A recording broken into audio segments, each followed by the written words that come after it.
They should probably put tape on the ground so I can know where to stand, like a little T here. Exactly. If I'm not in exactly the right spot, I won't be in focus. So we're live now. Oh, perfect. Perfect timing. We were waiting for you. So we're live online. If you guys don't know that, we stream every Thursday at noon. That doesn't mean don't come, because if you don't come, then, you know, I'll be sad. I'll be here by myself. Nobody will laugh at my jokes, you know, so we still need some audience. But yeah, if you can't come, let's say you're on a date, you know, you have to go to some wedding or something, you know, I don't know who's getting married on Thursday morning at noon, but you never know. You can certainly log in to youtube.com/Adorama TV, and you can watch us live on Thursdays. Next Thursday, actually, Dave will be taking the microphone, and we're going to be doing a dialogue. So if you guys are interested in seeing how to create a narrative dialogue, it'll be pretty exciting. So I'll watch that one because I won't be here, so I'll log in. Yeah, so every Thursday, if you missed any of the previous videos, we are leaving them online for the most part, so that's kind of good too. And what other stuff? Oh, I'm Daniel Norton. This is Dave. I forgot to do that today. No model today because today we're doing macro photography. Once every 6 months or so, I like to do a macro thing. It's always fun to play around with. I think it's one of those types of photography where you can really kind of let loose and just be creative with it. I mean, you obviously can do macro and use macro in your commercial work if you are a commercial photographer. A lot of the things I do are targeted towards somebody wanting to be a commercial photographer or building in that direction. But I mostly do it just because it's fun. And of course, obviously, it's summer. We could just walk around and shoot flowers and stuff outside, which is also cool. But for this, I'm going to talk about lighting it and also just kind of setting up and shooting just kind of interesting stuff. Whenever I do these, I always wait till the night before at like 11 o'clock and then go, oh man, I have nothing to shoot. So because that's the best part of macro, you can shoot almost anything. So I grabbed some seashells, not from the seashore though. I already had them. They were actually in my house. And we have a whole bunch of variety of seashells where I think will be really, really fun to shoot. There's lots of patterns and texture and color. And somehow we located this really terrible ripped up table. So we might actually just use the table itself as our background to start with because it's all scratchy and weird and ugly. But we also have some white cardboard, and we have a piece of wood paper kind of thing. I guess it's actually laminate or something that we got from the art store over here. If you're watching online, obviously not over there to you. Well, I don't know where your art store is, but if you're in New York, it's right there. Just so we have something to put our stuff on, right? You could do all kinds of stuff with it since it's shells. And if I hadn't thought of it at 11 o'clock last night, I might have got sand or something, you know. You could do all kinds of stuff. We could put it in water. You know, you can get creative with it. You could shoot anything that you have. For the most part, looks good in macro or terrible, which could be good, right? So, and part of it is how we're going to light it and set it up. And we'll start off just by shooting some fun shapes and kind of going over some of the basic lighting and stuff. And then maybe we'll try to build a little scene or something with it. I have little men too, and women. Yeah, cool. Questions so far? No, okay, good, that's easy. I will try to name everything I use as we go. If I do not say what something is and you want to know what it is, please ask. You'll see that I'll use a Matthews C-stand. I see they got the Matthews logo on the back. Actually, we do have Matthews C-stands, which is funny enough. Yeah, that one is. So we're going to use hot lights for this, Arri lights. You could use anything you got.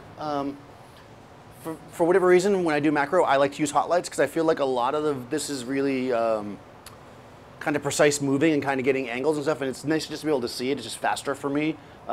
You could use small flashes like speed lights, for sure. You could use big strobes. You can use anything you want, really. So we're going to use Arris. We'll use an Arri 300 as our key. And let's pick a random. Actually, let's have somebody from the audience. See how I'm going to do this for everybody. Who wants to pick the first shell? It's going to require you getting up. Do it. Pick us a shell. Pick a good one. People are watching. Don't worry about it. Really, that one? Okay, all right. No, that's okay. All right, good selection. So, I don't know anything about shells. I was about to try to make up what kind of thing might have come from it, but I don't know. A crab, maybe. Probably not. Maybe a hermit crab. But, so we've got this nice little kind of greenish. Let me show the camera. Yeah. So we got this little green shell. Ooh, kind of fun, got some good patterns on it, right? We also obviously use the inside of it. And yeah. Now a shell, of course, is going to be highly reflective. It also has a lot of ridges. So if we want to showcase, which we do, the texture of our shell, we don't want to just make it flat. Right, if I was photographing a person and making a portrait, I might want to use a light source that's going to kind of eliminate the texture on their skin to make them look more flattering, that kind of stuff. With this, we want to showcase the texture, right? So we're actually going to use a hard light source. That is a light source that is small. That will create shadows, at least we're going to start that way. We'll create shadows that are more dense and more abrupt and sudden, so we'll see all the texture. We may, because this is so reflective, we may run into an issue though, with the light source being so small, it reflecting too much in our shell and looking too obviously lit, so we'll have to play around a bit with that. That comes down partially to angles. So yeah, let's do it. Let's put it, let's backlight it. Yeah. Can't go wrong with backlighting. That's whenever I shoot anything that's a product, which would include any kind of product, you know, if you're shooting a watch, you're shooting a pair of shoes, you're shooting food, backlighting it is almost kind of up and from the back as a place to start is almost always a good place. It accentuates texture, gives some three-dimensionality to it, and just usually works really well. You'll see that when sometimes people will take a light and they'll say, well, I want to light this, so I'm going to put my light and shine it right on it like you might do a person, right? That often will result in kind of a flat, kind of ugly light because the light just goes back and you see shadows behind the thing. It just doesn't always look that great. Sometimes it looks fantastic, but usually not. Cool. So this is an Arri 300. It's a 300 watt. Arri was good like that, and they named them after how many watts they are. It's a 300 watt tungsten light. It has, it's fitted with a Fresnel style lens, which is a lens that has concentric circles, helps us get a nice smooth edge transition, nice beam of light, and we can also focus it if we desire. It's fitted with barn doors, so we can shape the light to show where the light's going to fall, right? And note that I said it was tungsten, so when we shoot, we're going to set our white balance to tungsten. If you you probably could leave it in auto too if you like to work that way. Obviously, we're going to shoot raw, so you can tweak that later. But one of the things to keep in mind is that oftentimes I'll use tungsten light, and people tell me I don't like to use tungsten light because it's very orange. Well, that's because you don't have your white balance set correctly. If you set your white balance to tungsten, it will not be orange, I guarantee. All right, so that's pretty cool. We'll start there. Right, so we're creating light coming from the back. It's sweeping down, creating a nice shadow in the front. Now, this shadow length, right, will be controlled by how close and how high our light is to our subject. And we'll play around with that. You know, we'll start with it here, and if the shadow is too much or we don't like it, we can move the light more forward and more above, and it will actually drop our shadow down underneath our product. Yeah, we're going to kill the kind of overhead lights for the most part. You can probably leave the China ball on. Yeah. We're not going to eliminate all the light in the space because we're showing on YouTube and, you know, they won't know what's going on. They'll be like, why is it dark at Adorama? They'll think maybe we're closed. Sales will go down. The stock will drop. We'll go out of business. So we can't do that. So keeping in mind that we're controlling about 90% of our light, 95% maybe even, but there is some ambient light in our shot. So we're going to set up, we'll use the meter in the camera. We are using a Canon 1DX, and we have on it a 100mm macro lens. So the macro lens is going to allow us to focus really close, right? We use it for macro. This is actually a 1-to-1 macro, meaning that if something is 1 inch in life, it'll fill basically your entire, well, more, if it's 1.5 inches in real life, we'll say it that way, it will fill your entire sensor if you have a full frame camera. Basically, you can match it 1-to-1, right? Which means you can get pretty close. This is actually about 1 inch, which means we should be able to get this entire shell for the most part in the shot at our closest focus range, and not much else, which is nice, you know, get nice and close on it. Of course, keep in mind that one of the things we really have to talk about with macro photography is depth of field, right? And one of the key factors in how much depth of field that you have is how close you are to something. The closer you are to something, the less depth of field you will have. Doesn't matter, this is true no matter what lens you have, no matter what camera, whatever, the closer you are, the less depth of field. So with a macro, we're getting really close, which means we're going to have very, very shallow depth of field, which could be really cool, but that also means that if we want to keep a decent amount of our subject in focus, we're probably going to be shooting somewhere around f8, f11, and still it'll be pretty shallow. So keep that in mind when you're shooting. You're going to want to use a tripod in almost all cases. especially with hot lights, because we're probably going to have a bit of longer exposures, probably like, I don't know, half a second, maybe even, because of this needing to have the deeper depth of field. If we shoot everything at 2.8, we're just going to get a tiny little sliver of focus, which could be cool. I think 2.8 is as fast as this lens is. Yeah, 2.8 is the maximum aperture, or minimum, I guess, depending on how you want to look at it. Okay, cool. So there it is. Thanks for coming. All right, so number one, I think we can probably get it closer, right? You're not as close. So let's move it closer. Number one. Obviously, we see that it's super shadowy. We're going to deal with that. The exposure's off, but let's move it closer first. Now, note that when I move it closer, that the shadow will get a bit longer because of what I said before. But we're okay with that. Nice. Okay, so now I'm much closer. So we can see that we're getting nice texture here, right? I mean, you're not seeing a whole lot in the front because there's no light there, right? So we need to deal with that. What we can do, and actually we're at f8 right now, at a 15th of a second. Two things we could do. It's dark. We could open it up, or I don't want to open up because I want the depth of field, but we could go with the slower shutter speed, maybe a little bit. Maybe go to like an eighth. We can also reposition our light. We can use a reflector. We're going to do all of these things, but these are the things we can do. We're going to start here, though. Let's go to an eighth and just see, because I think the whole thing's underexposed anyways. Remember that the meter in your camera is giving you the exposure that it thinks is correct. That does not mean it is the right exposure all the time. You need to take a shot and see what you like, right? So if the meter told us 15th is correct and it's too dark to my eye, then I'm going to open up. I mean, why wouldn't I do that, right? All right, good. So now I'm opened up a bit, right? And we can still see that we've got detail except in the most extreme highlights here. So we're definitely fine. And now we're starting to pick up some detail in the front. Again, it's still really, really dark there. There's a couple of things we can do. Number one, we'll do both of them. Number one, we can take something, in this case a piece of silk, and position it between our light and our subject. This is going to make our light bigger and softer, which is going to actually take away some of our detail that we're getting with the hard light. It'll make it a little bit smoother, but I think it'll be okay because this thing's pretty textury. But in addition, if I take this and I place it over the subject like this, right? I'm actually going to put it close to this so the background gets bright still. Actually, let me do it this way. What's happening is the light is hitting the silk, right? And it's actually, all this is becoming the light source. So some of the light is now in front of our subject as well. Now what I'm doing here is I'm actually using the edge of it to let you can kind of see this, right? Like I can actually control, I don't know if you can see it, I can control where the light falls on my subject. So I'm putting the edge just behind the subject. The reason why I'm doing that is because, okay, well it's a little dark, we'll have to give us a little more light. We got to close down probably, or open up rather, go faster, slower on the shutter by maybe like 2 stomps. Maybe a stomp bigger? Mm-hmm.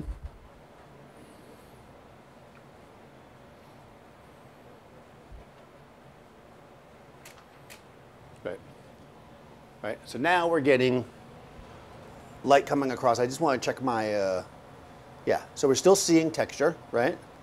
And you can see that even at f8 how shallow this is, depth of field wise, right? You see the shadow has been reduced, and I did this just to show you that I could define the line. I could put it anywhere. I could actually have some of the hard light hit the subject, like I put the line actually on my subject, like let some of it still be hit by light.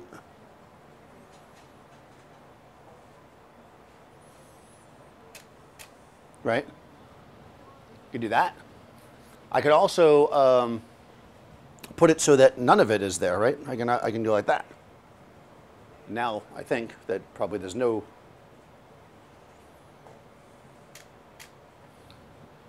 Right, so I can control my how much or how little of my background is being hit by a thing by using the edge of the silk. Right? Does that make sense so far? That's pretty easy, right? That's kind of nice and smooth, cloudy day kind of feel, right? We could do that. The other thing we could do, and we're probably going to, again, do a combination of these things, is we could also, if we go back to where we were originally with exposure, we could also use a reflector, right? Because we've got this hard light kind of coming in the back, creating this crazy shadow. we could use a reflector to kick some light into the shadow, right? So, and like always with reflectors, we want to get it. Actually, I might even be able to do this. Is that in the shot? No, that's good though. So you can do a few different things. You can do that. So now we've got that harder light, right? So we still have the hard shadow, but we've got detail in the front, right? We see that? So soft, hard, right? You see the difference between the two kinds of light? Yeah, and then we'll do the one without the reflector, like that, right? So basically these two, nope,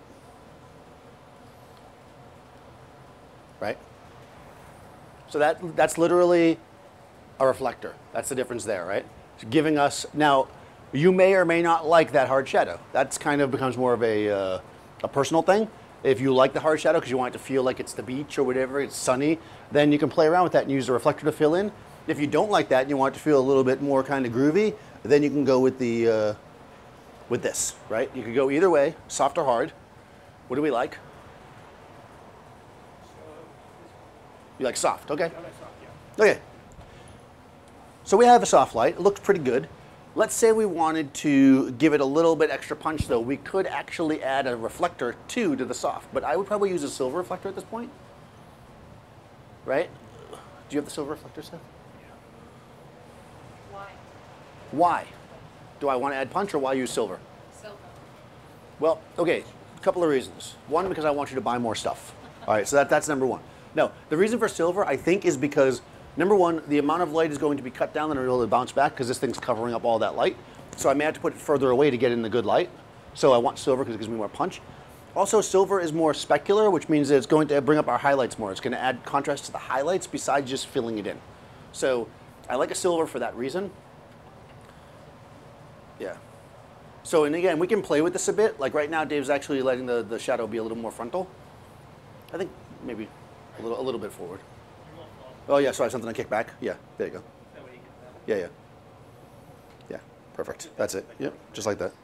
So see what's cool about this now, Dave has it on a stand, obviously. You can always get your friend to hold a reflector for like a minute, but not for the whole day. So his stand becomes your friend, right? So we've got this here, and we're gonna get our base exposure again. He put it a little differently than I did, so we'll do a little experimentation to get the exposure where we want it to be. That's the time where you drink coffee. You got a what? Aluminum foil. Nice. So that's got all the good stuff. So this is, Cool.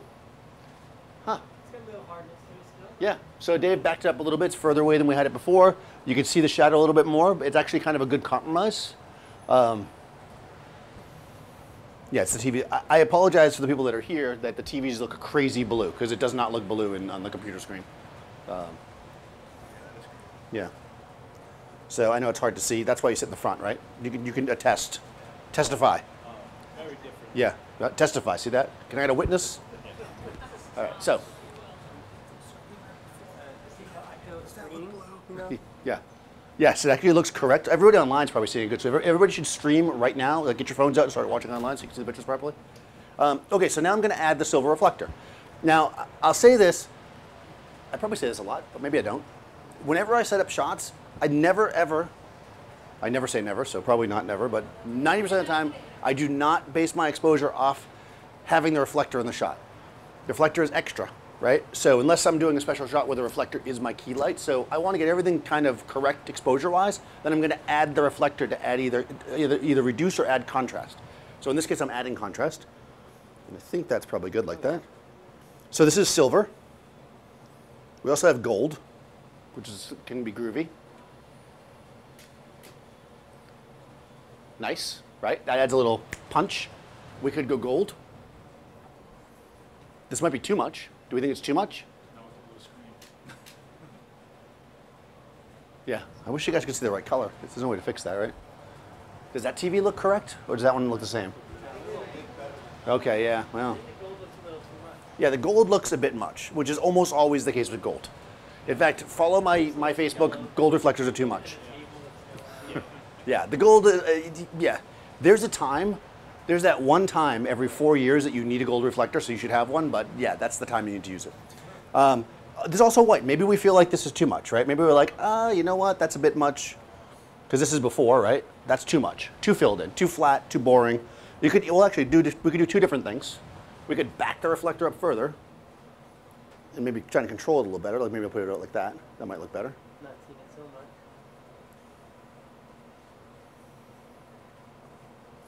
It's right there. Yeah. Yeah.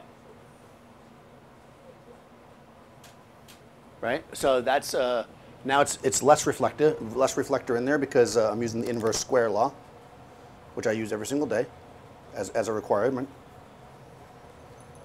Right? So same thing, reflector further back, right? Reflector further back is kicking less light in. It's still giving us that kind of texture, but it's, now we could also just use the white reflector. Seth likes when you use the white one because he sells these for $300 a piece. So if you want one of these, we got them for sale after. You could also get them at. Or they're available at CVS or wherever you go. Yeah. They do not come, yeah, well, if you get it from Seth, they'll give you instructions.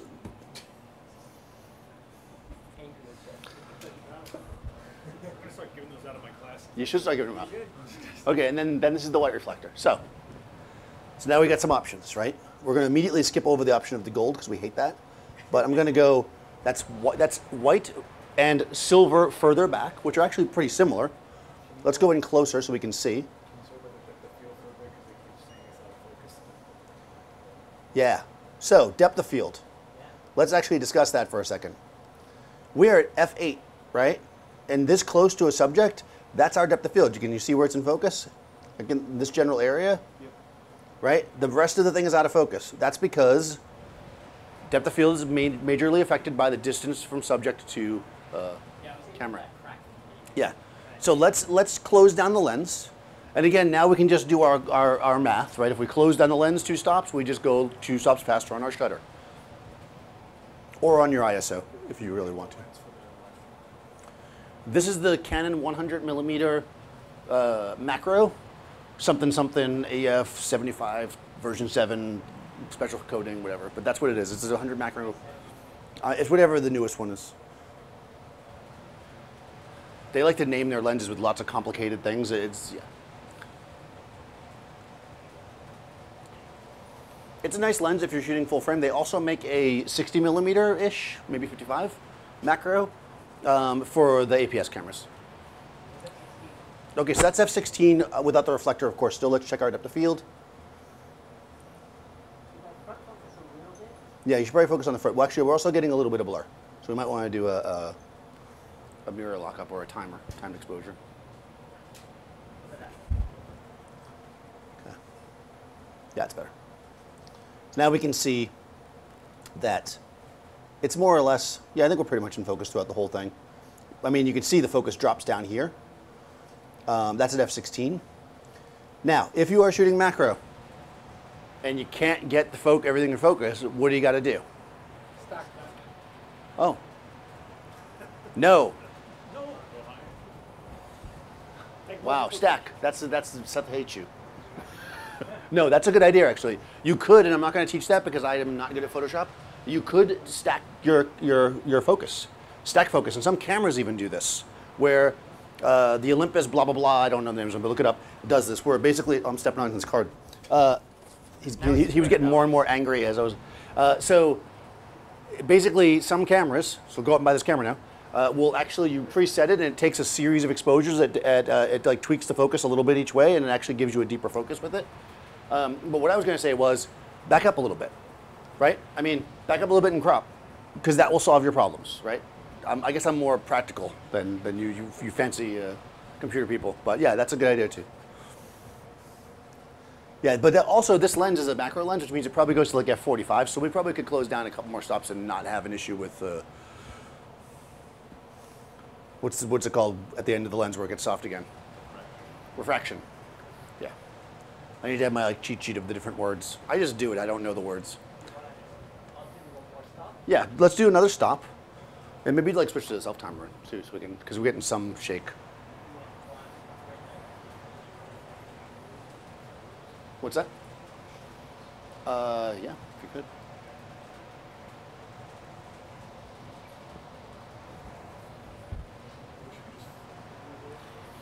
would be nice. So what we're doing is we're switching out. Did you do that, or we're not doing it yet? Oh, okay, that's nice. 2.2, there we go. Okay, so yeah, we're getting some blur. We're gonna have to use it. Yeah, we're getting camera shake. Yeah, so we're gonna have to get a, sometimes you'll get camera shake with these things. Oop. So you might want to use a cable release. Also mirror lockup, which, well, no, he did the self-timer.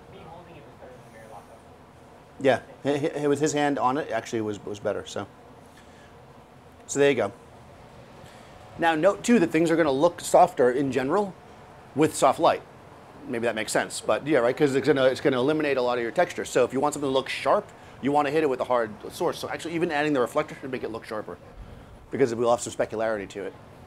So I probably could actually even go like this. I'm going to get your shutter release. Let me see if I can get it from that side. Does that do anything? Actually, let me get it from the other side. Can I get it from the other side? Let's do that because I think that's where the texture is. Yeah. Is that too much? It's a long shot. There we go. All right, so I added some specularity with the silver reflector, right? And so we can see the whole thing looks a bit sharper too for that reason. I wonder if being is. I wonder if the field would be better. Well, yeah, this is just the idea of like getting it more and more in focus. I actually think playing with the depth of field can be really fun. So I think exactly that, but maybe also turn the shell. I think if we just make the front of it in focus and the back of it out of focus and it's this position, that might not be that interesting. But if we turn the shell, let's say, so that the little point of it is maybe towards the camera a little bit more, Yeah. right? Because it has these like circles, right? Because you know how shells are formed, right? You took science, right? So actually I have no idea, but basically there's like circles, right? So if we have the focus drop down the circle, it could be really interesting. So let's try a different composition. Of course, I just randomly turned the thing without looking through the camera, but I'm sure it will make it look good. And we're going to F11 to give us a little bit more shallow depth of field with a slightly different position. Manual focus. Yeah, I think so. You're manually focusing, right? Yeah. These new cameras do the thing called autofocus as well. Not all of them, but yeah, I think a lot of times with macro, I like to manually focus. Yes, that's cool. So this is F11. Thank you. So now we're playing around with the depth of field again. So like the tip is basically sharp. Then we're dropping into an autofocus. You can see nice kind of pretty curves going on there, right? So are we at the closest focusing distance? I don't think we are, are we? No. Let's get crazy and move it forward. Well, you can't go forward, right? We can go forward a little bit. Try that. You might have to go lower too, though. I don't know. No, nothing? Okay. They may or may not bring it to us. Nice. Do you want a chair? Because I have one right here. Where'd the chair go? Oh, there's one right here. Oh, right here next to this guy. He's a scientist. And an artist. And an artist. Well, I mean, isn't science an art in a lot of ways? Oh, cool. All right, we're getting in close. By the way, doing macro photography is a good way to test to see if you need new glasses. All right, so again, we're closer, so our depth of field is more shallow, even though our positioning is the same. But before we do any changes, because it does look a smidge dark too, I'm going to add the reflector. Now, I think actually I might They're try. asking why you're not using mirror lockup. Because I tested it and it didn't. It was still shaky. Yeah, interestingly enough, the well, You also mentioned the live stream resolution might be a reason they think things are out of focus. yeah, it doesn't look out of focus to me. That's what I'm saying. There's too much. Well, yeah, I mean, keep in mind that well, the focus is very, very shallow because of our distance. It's not out of focus; it's just not a very deep focus. But mirror lockup, you would know the difference if it was a blur because of the mirror lockup. It wouldn't look soft overall. It would have like a different feel to it. Like when something's blurry because it's shaking. Take a shaky one. Excuse me. What lens are you using? Yeah. Excuse me. This is a 100mm macro. Thank you. So that's a shaky picture. See the difference? That's what happens if you don't use mirror lockup. Like they've just touched it. Yeah. This is a 100mm macro. Yeah. Somebody asked me what lens it was. If somebody's wondering why I just randomly said that. Okay, so all right, so let's get a non-shaky shake and let's get a reflector in. I think I liked it there. Now you might also notice that one thing I'm doing is I'm keeping the reflector outside of the. Do I like it on that side better? What looks better, that or Try above, bro. like that? What do you think? Yeah, right there. Oh, right. Okay. Pull back a little bit. Are you just at it? Maybe forward a bit. Yeah. I don't know what it is. Oh, there. Okay. So one of the things we're doing here is, yeah, it's like a little bit. So again, we're moving around the reflector to create different types of shadow and texture. Questions, thoughts, concerns? I think we can get actually even closer, can't we?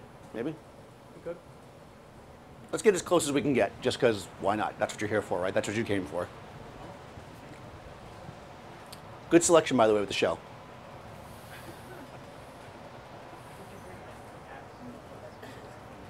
Oh, you did? You're at closest? Okay. At this point, is that doing anything? Oh yeah, just so I can see it. Why? Where?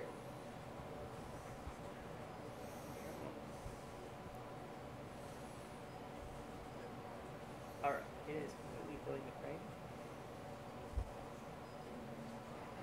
Okay, so at this point, Dave's super close. I'm reflecting from above. And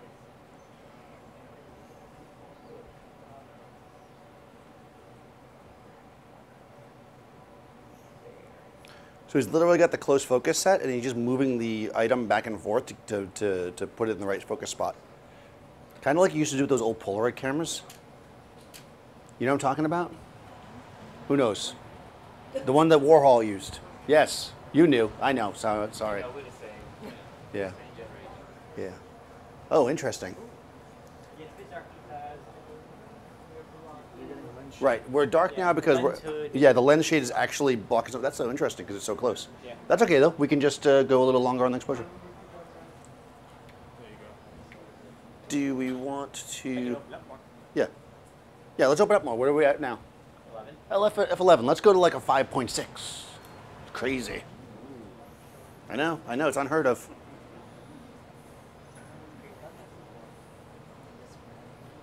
So we're going like this is going to be really shallow. And what's fun about this is we can definitely choose our. Oh, wow. That's pretty cool. I keep thinking I'm like zoomed in because we got, but no, this is actually as close as it focuses. Is that too much? Maybe split the difference, like go like 5, 6.5, or F8. Yeah. What? Brightness, are we still... And again, I'm using the silver reflector, and we're just kind of bouncing from above. This should be on set with the That is true. I just hold the reflector. Next Thursday.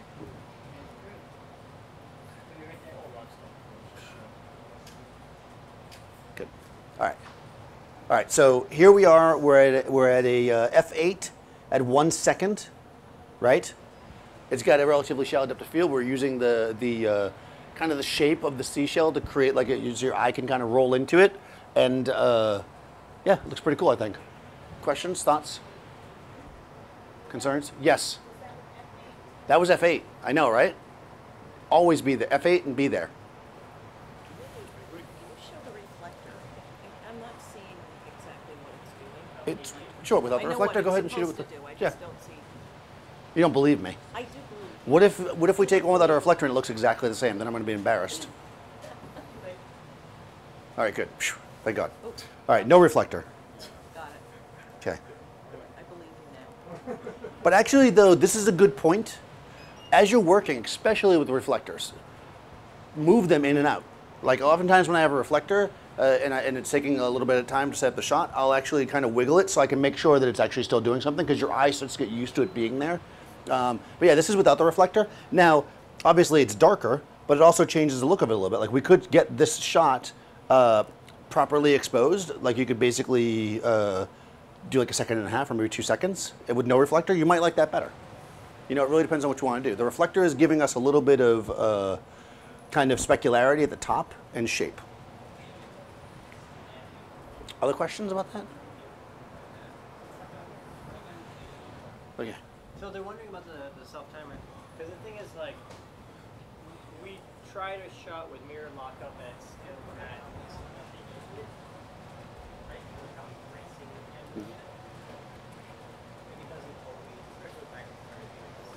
Yeah, one of the issues with what's happening here is because of the angle of the camera and where it is, and the floor is shaking because we're in a big store, and the everything in life. Just putting the camera on the self timer or the mirror lockup isn't solving the problem of the camera shaking. Dave's actually not holding the camera and shaking. He's actually holding the camera so it doesn't shake in this case. Sometimes bracing the camera is actually a better option than doing that. We actually did try the mirror lockup, but you know, you could do both, I suppose. You don't have to. You could do a self timer and hold the camera, but not sometimes just using the cable release or whatever doesn't always solve the problem. Yeah. Yeah, I mean, if you're questioning as to why 4 seconds. 4 seconds, okay. I mean, the depth of field in this is so shallow, it's kind of like in here-ish somewhere. I mean, it's so shallow, this depth of field. But yeah, the nature of the shell is that it's going to look like that. If you want extra supersonic, gritty texture sharp, this is not the thing to shoot. However,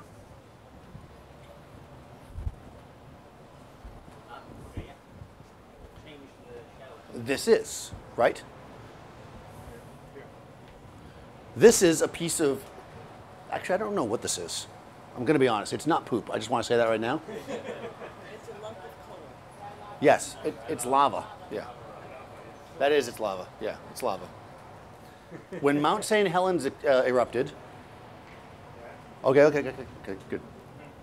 All right, whew. Yeah, that was a long time ago. Yeah. So everybody Google that. Not right now though, watch the live stream. When Mount St. Helens erupted, you got some of these pieces of lava rock, or like weird pieces, like all the way on the East Coast. Yeah. That's not where I got that from, but that would be just a good story if I did. It was randomly sitting in my shelf of weird things that I have in my house. Hey, Moses. All right, so this has got some texture. Now, we may want to change our lighting setup here too, because again, we're using a soft source, which is kind of eliminating a lot of the shadow, and texture comes from shadow. So we'll start this way though, because hey, that's what we like to do. Could you make space for Moses? Thanks.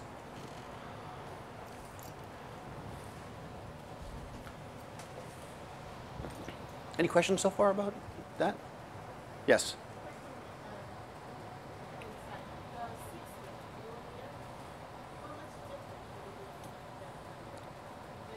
So the question is, how much difference would be the 60 millimeter? 40 millimeters? Come on. Okay, the 60 millimeter lens is, I'm assuming, in most brands, and again, is for the APS-C cameras, so it wouldn't work on this camera, first of all. It would give you roughly the same field of view, roughly, on a APS-C type camera. It'd be the same, basically. But you can use this lens on an APS-C type camera. It would just be longer. Well, Canon makes a 65 millimeter, which is with a 5.5 times magnification. 5 times. Yeah, that's way above my pay grade right there. Yeah. Yeah. 8 seconds? Wow. Bridget. Hey, Bridget, thank you. Say hi to Bridget. Hey, Bridget. Okay. Sounds like cheers. We are gonna, exactly, Bridget. We're gonna use a cable release. Try it anyways.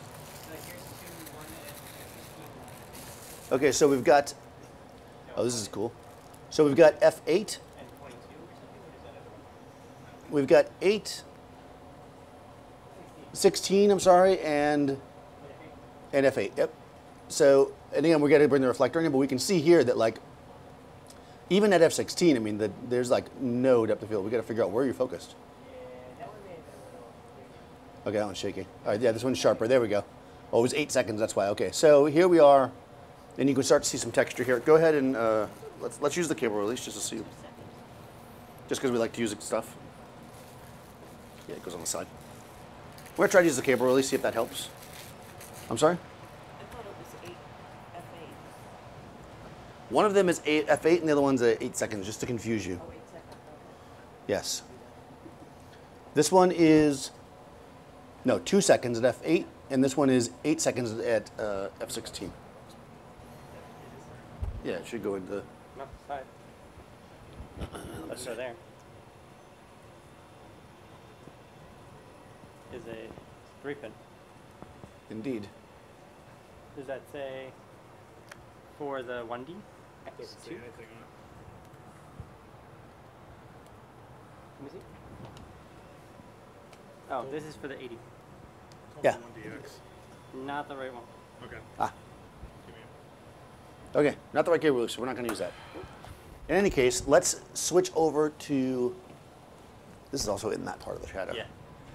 Let's switch out this lighting slightly. And what I'm going to do is I'm actually just going to, I think, raise it and move it forward just to get it. Yeah, that's going to give us a lot more crispiness. Now, we are going to want to bounce back. It's actually not, this isn't doing nothing right now. I just moved it out of the way. Yeah. So let's see what it does. What we might do here, Is that like this side? yeah, let's find the part of it that's interesting, right? That's going to be the key. Ah, like a cliff. You can make like little landscapes out of these things, basically. You prefer a cable release? Do I prefer a cable release to a self-timer? Yes, Maybe because then I can control when I fire the camera.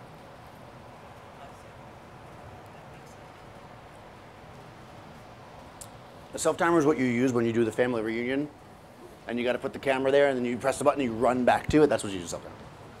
But it's a good option if you don't have a cable release with you. But I like to control when I take the picture, especially in the case of something like this, where Dave's going to still be steadying the camera with his hand, so he's going to want to know exactly when to fire, so he can be ready for it.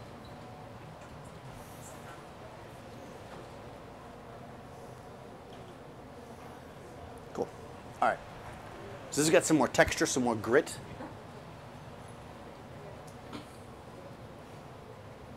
We're going no reflector to start with, right? Okay.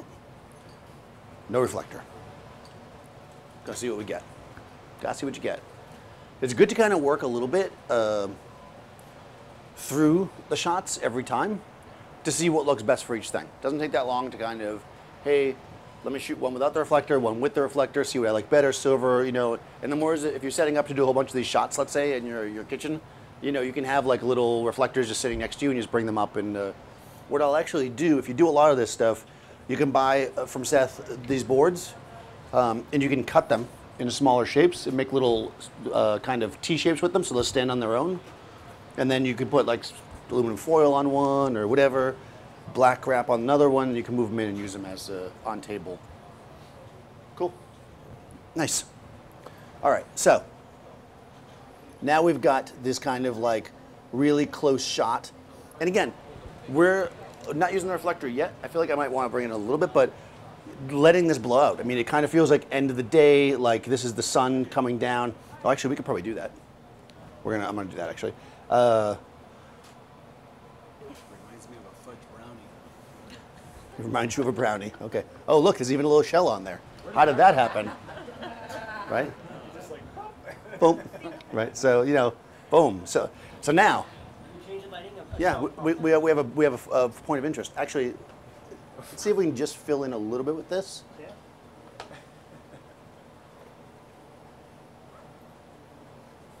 Shells here. So now I'm making just a little bit of a scene here. I mean, Seth makes a scene wherever he goes, but okay, that's the earthquake shot.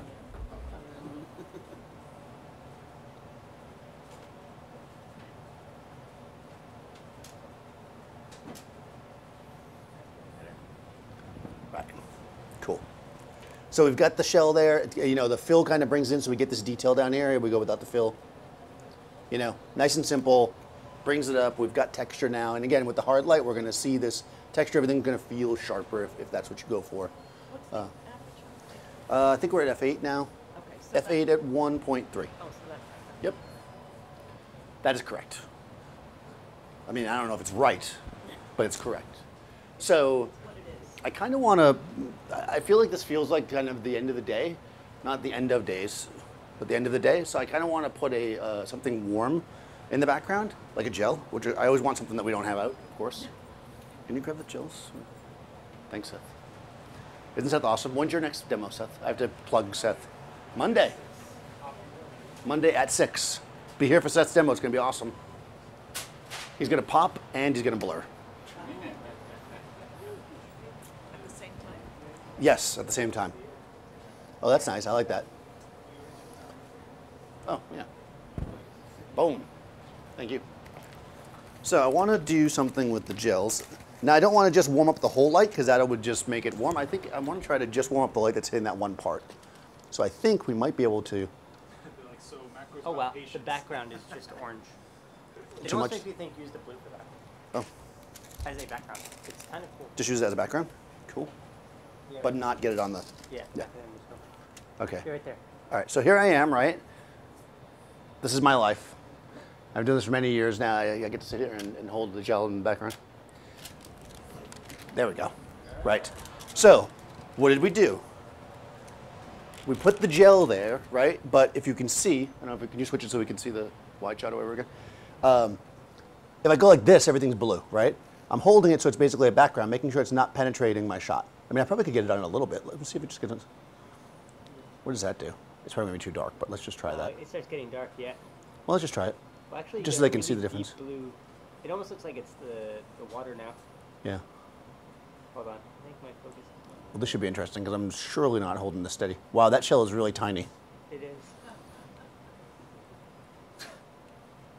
I mean, it's really tiny.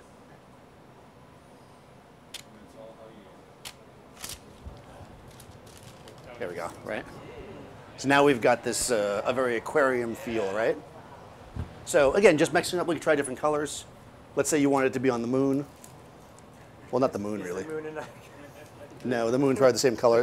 Let's say, yeah. This isn't the moon, but we'll just do this.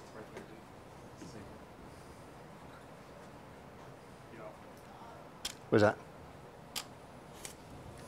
It's the same coordinate. Oh, different hole. Aha. What color was it? What color is that? What color? What color is it? I'm sorry? What color is it? Purple. Yes, it's purple. Okay. Why is it? Why is it purple? Oh, it really, okay. Was it purple?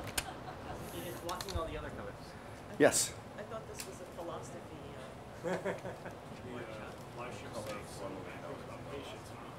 Yes. Yeah.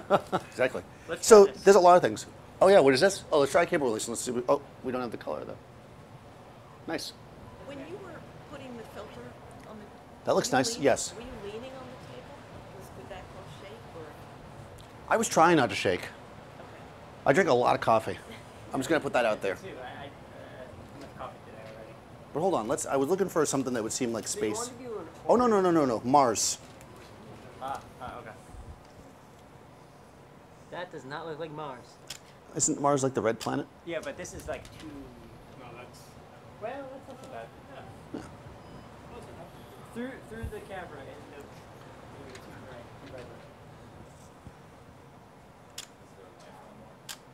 bright. It's snails. There's snails on Mars. That's just a greenish color. Yep. Oh, a screen, sure. So what the screen does, scrim, is it reduces the amount of light without changing the color or quality of it. So let's see if we can just make it darker back there, which is kind of what that would do. Or you can use it as a background. Yeah, it just reduces. Oh, you mean just like Make it to make the texture the background. Because it's a little bit of movement. Yeah. You have to like lock it down. Yeah. You can see it actually in this one. Yeah. Yeah, you actually can see the screen. Actually, let me go into Yeah, that's right. just so you can see what you're going to get there. Like that's the screen in the background. If you want that, I don't think it really works for me, but it's a good idea. Once you're set up, this is all about play, right? We're not being too serious today. You know, I'm usually very, very serious. This is not serious. questions about this? Does somebody want to come and try it?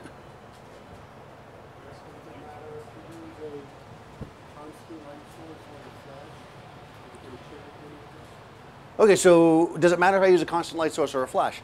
No, you certainly could use a flash. I generally use constant light sources for this because I just like to. I think, especially when you're messing around with the light like this so much, it's nice to be able to lower, lower, lower. Would you try and hold it over the snail? I'll do it. I got you. Probably also need. Do you want them to touch? Because I didn't want to get all of it. Oh. Maybe pull it back. Yeah, that's a little bit better. So it's a little warm. Feather the warm a little. Okay, so basically what we're doing there, oh, that's cool. So by moving I'll answer your question in a second. By moving the gel back further, it's allowing white light to wrap around it, so it's making it less intense. Your question was, would it matter if it was flash or constant? I mean, there's certain advantages to using flash. I like to use constant for this, personally, because I like to be able to see it. Like, it helps me to be able to see exactly what it's going to look like. Plus, I like to use a lot of hard directional light when I do macro, like we're doing now. So I like these for that because they have the Fresnel lenses. Typically, just aiming a flash head at something usually doesn't look that good. Usually you want to put a softbox on it or whatever. So that's why I like to use this. What flash would afford you, though, is the ability to not have to worry too much about the light in the room.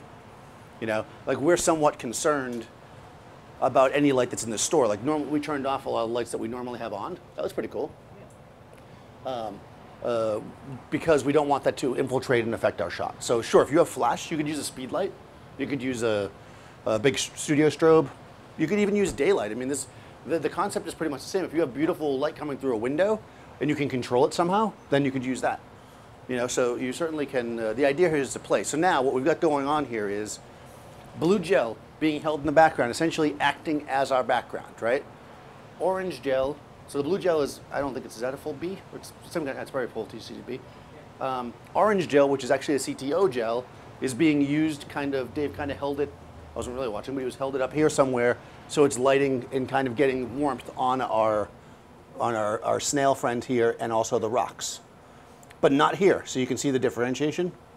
So it actually creates kind of a really interesting, you know, palette of colors. Pretty nice, right? We should keep Dave then, what you're saying. Yeah, okay, good. Yeah. Nice.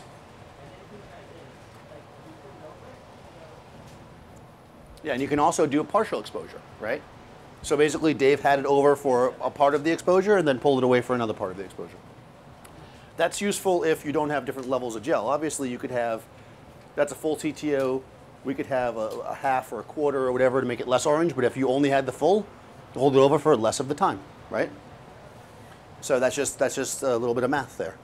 And you know, we all love math, that's why we get into photography, it's all about math. Yes. Okay, she's saving it, good, I need a good one for the end. All right, any questions? Yes? Did I? Is our white balance on fluorescent?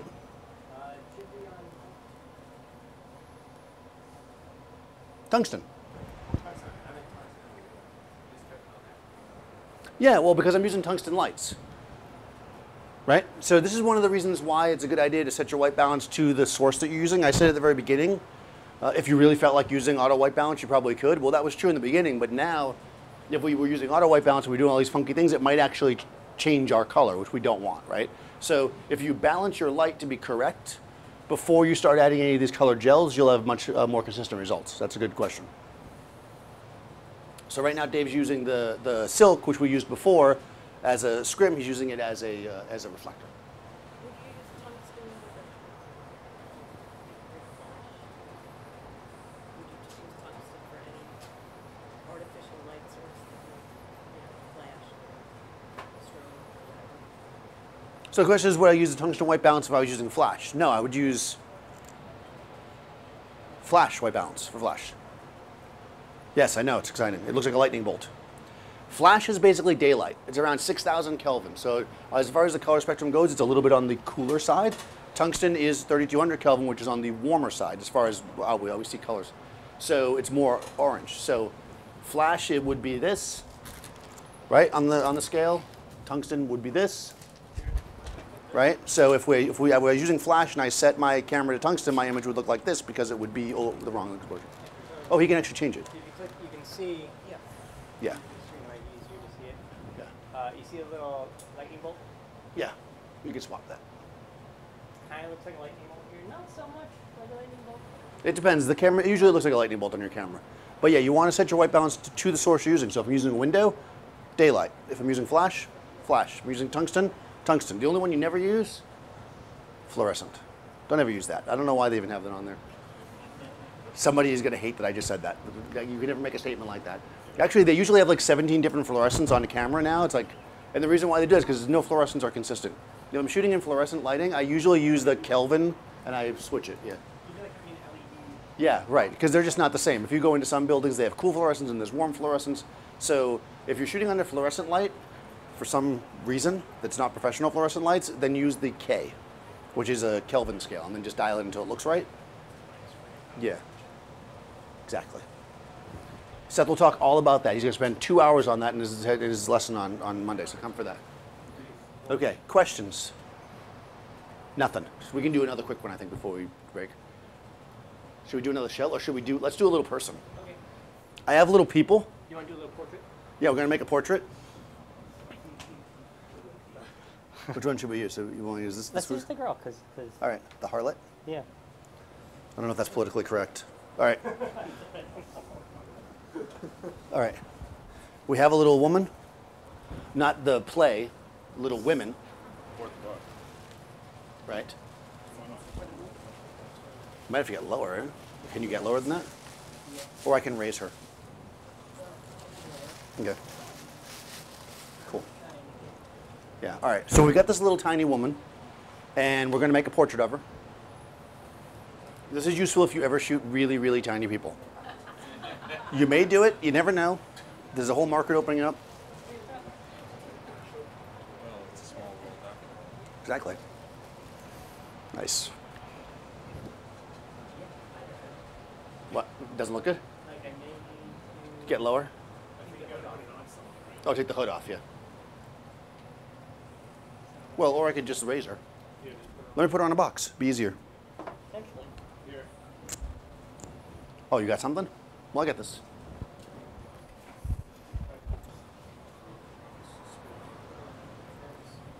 You can put her on a pedestal. All right, I'm going to set her up on this box. The reason why I chose this, even though many things were offered to me, is because this is white. So I'm kind of cheating a little bit here. I know the white's going to help bounce light back, so it's going to make my life easier. Anything that makes your life easier, you should just do. Like, just immediately do that thing. It makes life easier. So we're going to try to line up and see. She might be smaller than we thought she was. We'll see. We might have to go extension tubes as well. Or you get that special lens that I've never heard of. 5 times. It's eyeball light. Because you're a scientist, you know about that kind of stuff.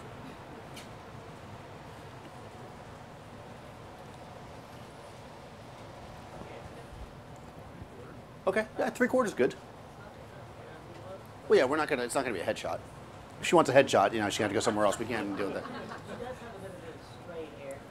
Yeah, She has a straight hair. the flyaway. She does have a flyway. I think it's like a piece of dust. But Probably. All right, so we're gonna get a base exposure. I think we want to put her under soft light because generally when making a portrait, we want a soft light. But let's just see what she looks like. We got her backlit right now.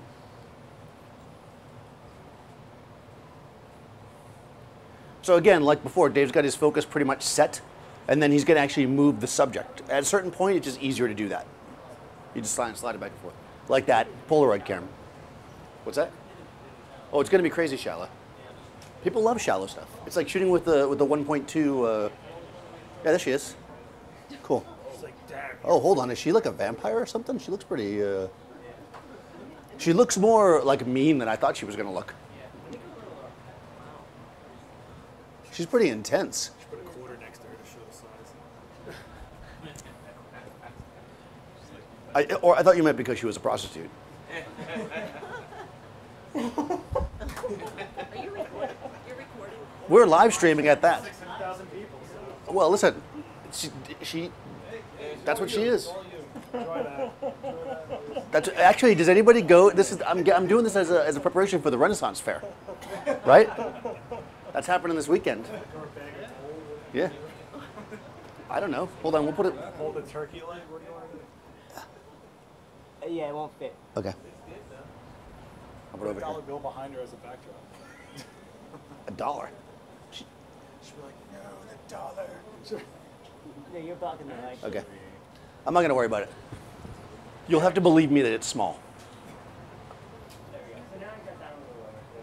All right. Oh, All right. nice. Stuff is happening because Like it an tells American you. Apparel. Yeah. So he got down a little bit lower. We're getting basically some funkiness in the background, which I guess is You this. see the stray hair? You can see it in the shot. Yeah. Her hair is messed up. We'll just Photoshop that later. I would actually take it and shot it down. Yeah. Show her assets. Oh wow.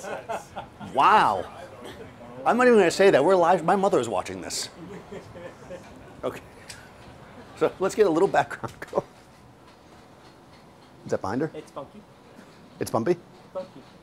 Funky? Yeah. Although we Like in a bad way? Look who you're shooting, I'm just saying.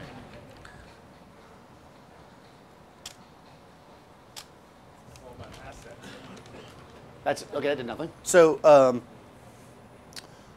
let me move this stuff. So actually, let's set up a little bit of a scenario here. We need some background. Well, let's also light her. Yeah, let's light her better because right now she's just got hard backlight going on, and you know she's a lady. She likes to get a little bit. Yes, we'll do that. We'll do a pattern, but let's do let's make a soft light on her first. Yeah. You're all saying hi, Mrs. Norton. She'll say hi if she's watching. We can soft light her face, right? Yeah, we're gonna soft light. Should we just bring the light around and then straight up light her? Yeah. So we're actually just gonna light her just like we normally would. Yeah. Yeah, you know, she's chilling out, watching TV. What else are you gonna do on Thursday at 12 o'clock but watch? 1 o'clock. Well, 1 o'clock for Moses because he doesn't show up. He doesn't get up that early. All right, so we're bringing our light around to the front because we're lighting a portrait now, right? So we're gonna keep this nice. We're gonna actually set up this this background, I think, and then we're gonna throw a pattern on it. What do you think? Yeah. Well, we just lay it on the ground on the table, really. Okay. Do you think we got to put it at an angle, Dave, or could we just put it flat? That'll show up because your angle. Okay. Cool. Well, that makes life easier. And anything that makes life easier, you do, right? That's basically the philosophy here. We don't want to make this too difficult. It's supposed to be fun. These Seth reflectors are also useful as tables. Seth Flector. I'm pretty sure this is how Gary Fong started. So when you know, It's all white shirt. white shirts and reflectors. All right, so we're getting like, this is like a base. Oh, interesting. Oh, wow. All right. Yeah, you know what it is? I got to slide it back further. We're getting something, right? Yeah. So what's happening is the bottom part is the wood panel and the top part is the table. That's why you get a gradation. I slid it back a little bit further, though, I think. Because we're going to throw a pattern on it. We're going to use the dado light, right? Yeah. Okay, so that did nothing. Okay. Now we've got the road behind her at the Renaissance Fair. They're asking me if because she's so small, Well, yeah, I mean, at some point the question is the size of the light overkill? I mean, on some level, yes, but think about it like this. If you're outside on a cloudy day, right, the entire sky is clouds, that's this. So, cloudy day. I mean, technically, we could take this light if I wasn't concerned about melting her. I probably could just put the whole light super close to her, and being that the light's about 3 inches and she's only like half an inch tall, it would be relatively soft, even like that. But we're going to use this because the more gear you use, the more you get paid. Right? Uh-oh, I lost a minute of the stream. What do you mean, like it stopped? Hold on, can it stop and get back up again? I didn't know it could do that. Oh, that's so interesting. All right. Okay. She's probably going to call me and say that this. Yeah, yeah. She may have heard it. She saw you say it. You were being recorded. it's possibly 2 minutes and 13 seconds. Assets aren't a bad word, but I knew what you meant. I would shoot down at her to show off her assets. You're Yes. fast. You brought it up. I mean, she is presenting herself. I'm sure we're going to get yelled at from Adorama TV for having too much of a revealing outfit on the model. All right, so we're using a data light in the background, which you've probably seen us use a bunch of times before. This allows us to shoot a pattern of light if we desire. Oh, I get louder when I do that because I'm reflecting. So basically, Dave's going to put a pattern in here, just a breakup pattern. So we're going to, instead of having just an evenly lit kind of background, we're going to have like dappled light, which could maybe feel like it's outside, you know. And she's like, hey. She's like, hey. Is she a zombie though? It's like her eyes are like red, right? I actually thought that she was, well, we're live streaming, so I don't want to say. A lady of the night.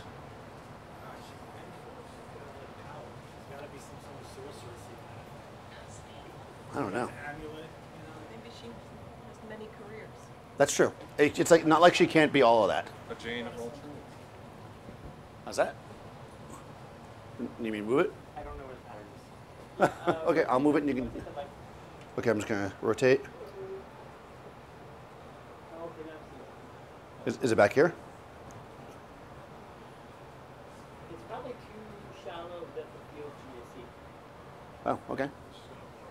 Yeah. Well, it's gonna be brighter though, so let's see what happens. Yeah, actually, turn it off. I'm gonna turn it off. Oh yeah, definitely a camera. Okay. Turn it off. This is the bit off. Okay. You see, it's just kind of like. Oh wow. Okay, it's so much that it's just giving us a lot of brightness. Yeah, it's so. So I think instead of doing that, I can stop down, oh right? I mean, that's gonna give us. yeah, stop down to give us a little bit more. Or the other thing we could do is block some of this front light from hitting. Hold on. Because remember, we're lighting the background already, so let's not light the background with any of this front light by going like this, and that might actually give us a better background. There we go, 4 seconds. So Dave, stop down, and we're adding a little bit of flag. There we go. Nice. Cool. It's just a smidge too bright, so now we just got to turn it down a bit. Now her skirt looks really interesting. Yeah, it does, right? She's married already. She's got a good fashion sense. All right, so again, I dimmed the light about one stop. My phone's ringing. Let's try that again.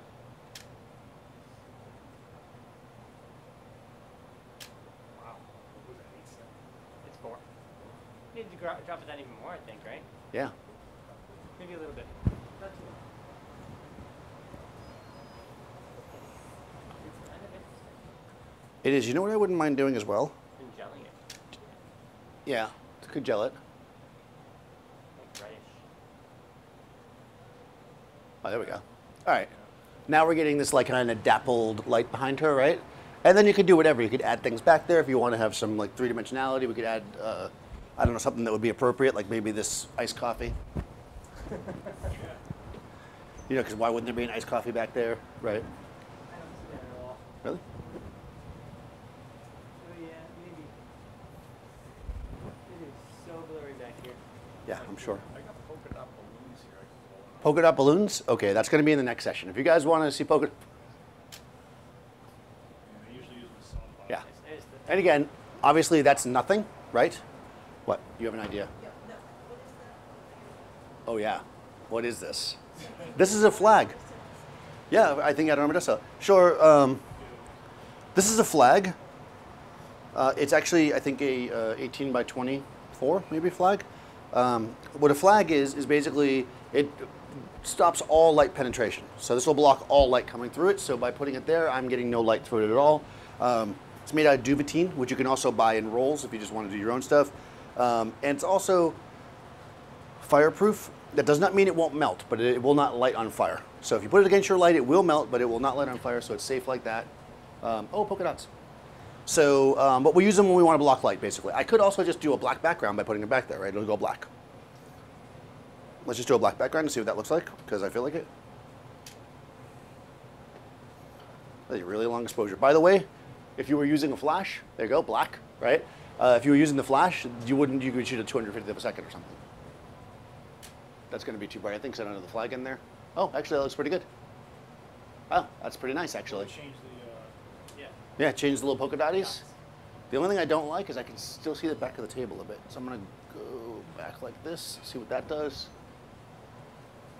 We might have to angle Yeah, see, I can see where the back of the table is. See, it's gone down. There we go. No, it's fine. I mean, you can move it around, obviously, however you like it. You can do anything you like. Isn't that a song? You can have what you like or something. You know what I'm talking about. No? No? All right, I guess not. This is like a modern song. No? Okay. Somebody Google that right now. There's like a song, have what you like or something. Okay. You want a backlighter? Yeah, let's get a backlight going on. We gotta do a full 3-point lighting. What do we have? Area 150? We do 150. All right, we're gonna do a 3-point lighting here. Or I could probably do it with the reflector. Yeah, actually, Let's just do it with the reflector. We'll give her a little reflector kick. Is The her silver. skirt, is her skirt in the back, the yellow, orange, is that white or is that from light? it is white. Well, it's white-ish. It's off-white. Yeah, it's got like little bits of yellow. Yeah, yeah. I mean, she's definitely, you know, And that's her like pale legs sticking out, like in the Yeah. vertical line you see there. she's showing off her assets. Okay. So I'm giving her a little bit of three-dimensionality with the reflector in the back. How's that? We'll try that. If that's not good enough, we'll throw a light back there. A little bit. Oh, and also I added that little pink thing just to see what would happen, which didn't look very good. It's a little from the side. Yeah, it's too from the side, right? I gotta come. Hold on a second. I'm changing a few things.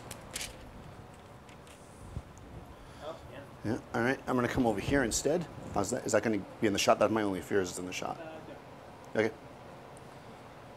you maybe tilt up a bit? That's making her eye glow. See her eye. Yeah. Oh, interesting. Okay. So that's now the hair light, right? What? A That's bit. me? Oh, I see. There's a reflection of something blue There is a reflection of something blue. in the shininess of that gel. Let's just flip it over. Flip it over. Which one is it? The front one. Okay. Let's try that again.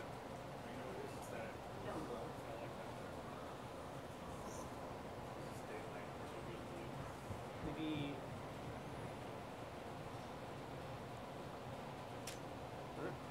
Try that. Cool. Yeah. It's weird. And interesting. One of the wonderful things about light is that so now we're using a reflective piece of green gel. I just threw it back there to kind of add some, you know, maybe it's like the fall and they still got patches of grass under these trees. But there's blue there. And where did that blue come from? Is it the background of the gel? Which is No. yellow, kind of yellowish with the blue, with the green, I mean? I don't think so. you know what I'm saying? Because you're in tungsten. Yeah, it's no, something. no, but it's a reflection. It's a reflection of something. Yeah. Somewhere something is reflecting off the gel. I can see a reflection. Yeah, yeah. To the lens. Yeah. I mean, you can see because basically this part of the gel is catching light probably from over there somewhere, and it's just picking up. Oh, interesting. A little tiny one. We want to just put a light there? Let's just put a light there. We got to do it, right? You want a light. She wants a light, Dave. Yeah, get in here. Set up this light for us, too. Let's do this. Don't melt my little sorcerer. She definitely could use a little makeup. Don't. So, yeah. Questions while we're waiting for the other light to be set up. Oh, she didn't even set up the light. You came forward, you didn't set up the light. What are you doing? No, I gotta set it up. What are you- People don't listen anymore. Kids these days. So this is an Area 150, and by the name of it, you might guess that it is 150 watts. So it's a little bit less bright than the 300, and we're going to use it as a hair or separation light on our model as she stands here in the field at the Renaissance Fair. This mic I say if it's flares, we go for it. Yeah, I think it's pretty cool. We'll make it cinematic. If you use words like that, you also make more money. More equipment and things like cinematic. I prefer to shoot cinematically.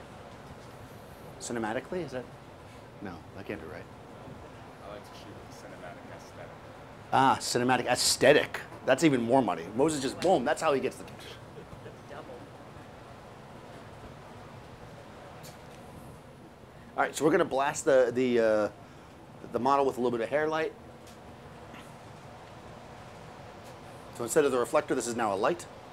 Ah, interesting. Ooh. It's cool. It's just a little bit too hot, but I think what we could do is maybe warm it up as well, and then that'll take care of both problems. Yeah. So I'm thinking we add a little bit of warm gel. Oh, actually, this is, no. I'm looking at my pile of gels here for something interesting.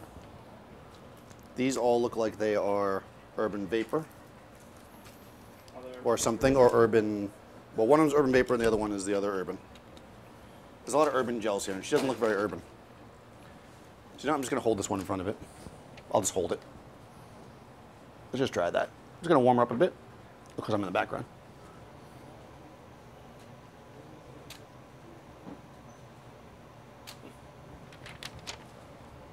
There we go. Warmed it up a little bit, brought it down, right? And you can do that on however much you want. Wow, she really does have a stray hair. Yeah. Yeah. Somebody's got to get hair makeup, get in there. All right, so you get the idea. So now we've created, and again, you can play around with all kinds of stuff by doing this. You could have multiple objects in it, like how we did the lava. I was blocking some of the light too to add a little bit of more mysterious. Like from the data. Yeah, from the data. Let's do it again then, because I hate to have an imperfect shot. And actually, I'm going to double up the warm. I thought we had a heavier one, but I don't see it. All right, here we go. Coming around. I'm going to make it extra warm.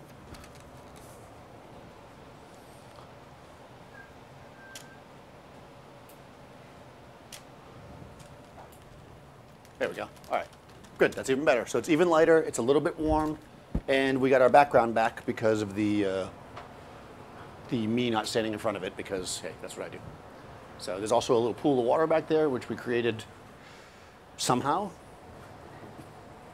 magically. Yeah. It's part of the aesthetic. It's part of the cinematic aesthetic of this portrait. Any questions? That jelly bar, what does that do? Does it reflect the color or it's just changing the color by using this red jelly? Just now? What? It really didn't change too much there, except I still see the green and the Which one? The one that David just held in his hand? yes, the one that's Yeah. So the one that the one that he just put here? yes. Okay. So the question is, what did that gel do? Well, the highlight, actually I'll show you. The highlight on her hair, there's a roll back, I think, maybe this far. Yeah, that's right? No, hold on. There it is. All right, so when we first shot it, the highlight on her hair was very, very bright, right? Almost losing detail, so the one on the left. By adding that, it actually brought down the exposure, made it a little bit darker, but also with a little bit of warm, like just a little bit of warm, not a whole lot. If I didn't want it to be warm, I could have also used scrim, which would have just brought the exposure down. But I figured why not make it a little bit warm? And it's very subtle. It's not a lot. It's very, very, very minorly warm. But it basically just brings the exposure down.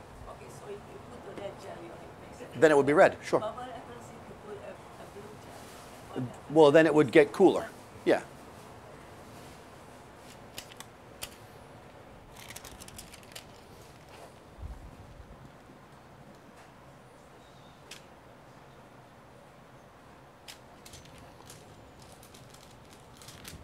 See? Subtle. It's not super, super in your face. It's very subtle, but it's definitely there. Here, I'll go in close so you can see the difference. Right? Boy, she's got all kinds of out of place. And then there's the blue. You see the difference? Ooh.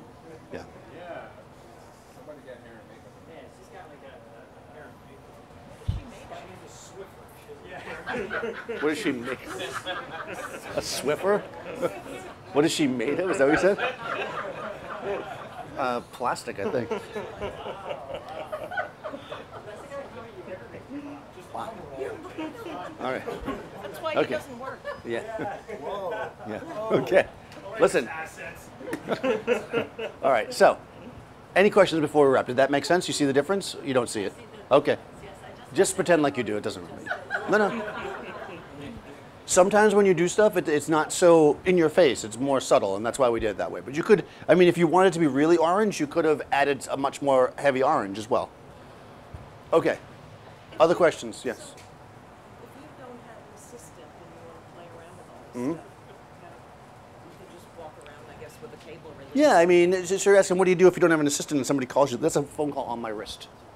That's it's not my mother then. If it was my mother, I would answer it.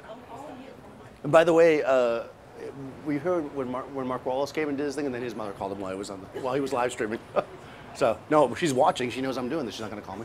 So to answer your question, what do you do if you don't have an assistant? Well, that's why we have stands and tripods and stuff. I mean, I'm trying to talk and stuff while we're doing it, so I'm helping out because it's faster. But if you were just doing it yourself, it's simple enough. I mean, even the one time Dave just put the thing back here, he just bent it and put it back there. I mean, what I would recommend.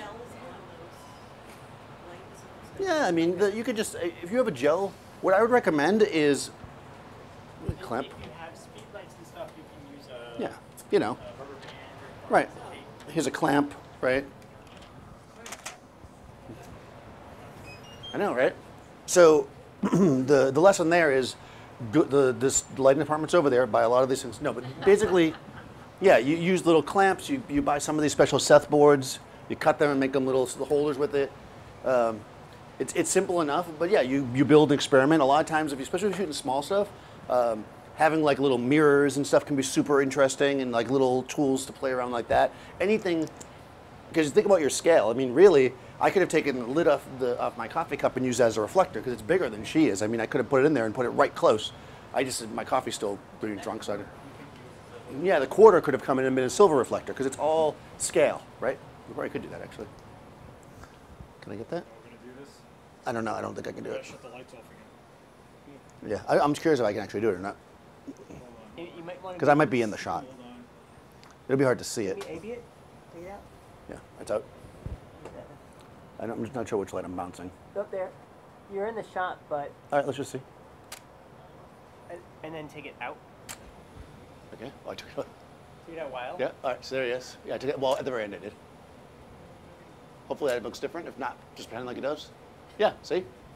Well. All right. Cool. Right. So the recorder. Yeah. So relatively speaking. Yeah. Quarter. Right. So think about scale. Right. Anything can be made, or you could use a little piece of tinfoil. If you want to have a lot of fun, you get several little people, and then you have them hold the reflectors for the.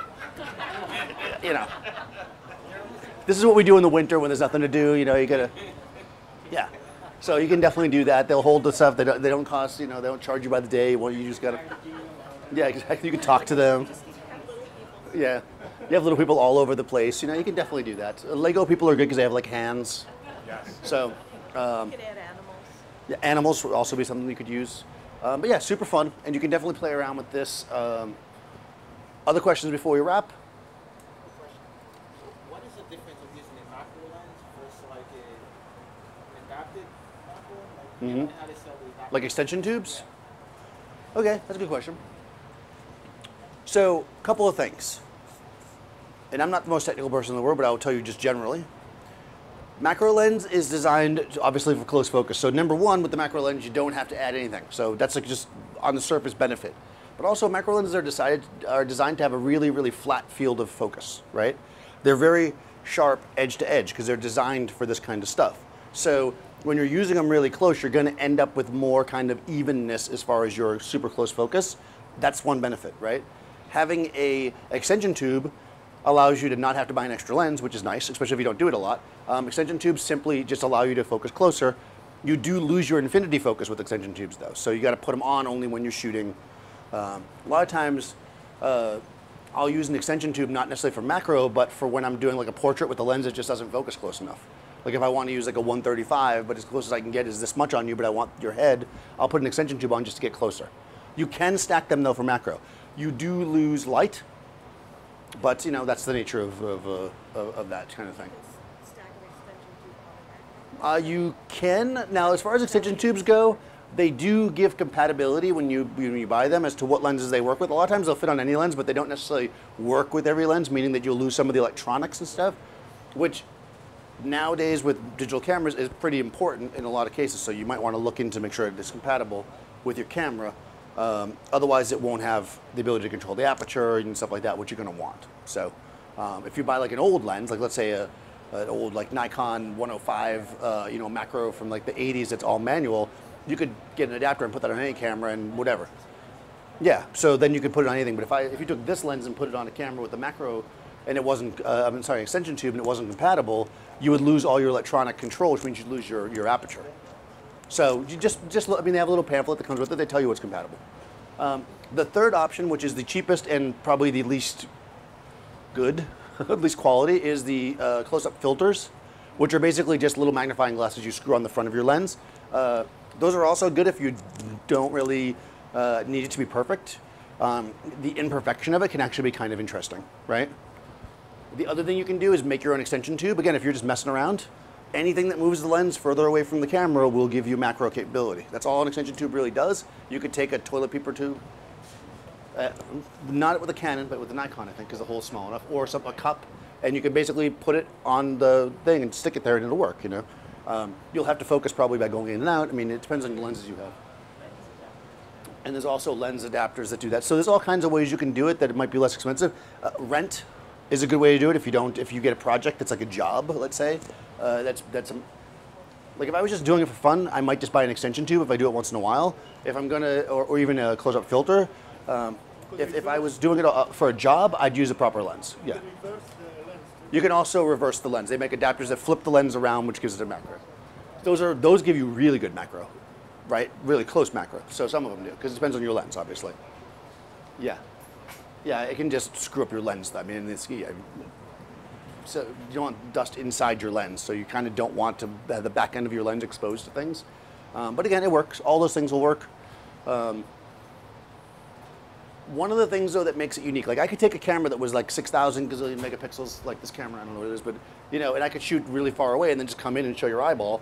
But the thing of it that makes it kind of interesting to me with macro is that whole bizarre like depth of field changeover where you're so close that the depth of field is so small and it falls off in such an interesting way. It just really changes the way that the environment looks. So yeah, that's why I like to do it. I think it's fun. It's definitely worth playing with. And like I said, if you're in New York, especially, you can rent these things. They're probably like 20 bucks. I say that, it's probably not that. So don't quote me on Daniel said it was 20 bucks. You know, you can rent a lens and try it. Yeah. So thanks for coming. Next week is how to shoot a dialogue. So next week's gonna be super fun. Even if you don't do filmmaking, you should come because it's really fun. We shoot a dialogue in the store. We start from nothing basically, and we light it. We have the actors run through the lines, and they actually shoot the whole dialogue, and then Dave usually edits together, and you guys, not live, and then you'll see the actual finished product within a couple weeks or so. And it's pretty cool to see the process. Which one's it from? Oh, and we're now red dealers. So if you guys are into this kind of stuff, even if you're not, I know Moses, we're red helium dealers. We're all reds or something. Yeah, not the Red Raven. Red Raven, Red Raven.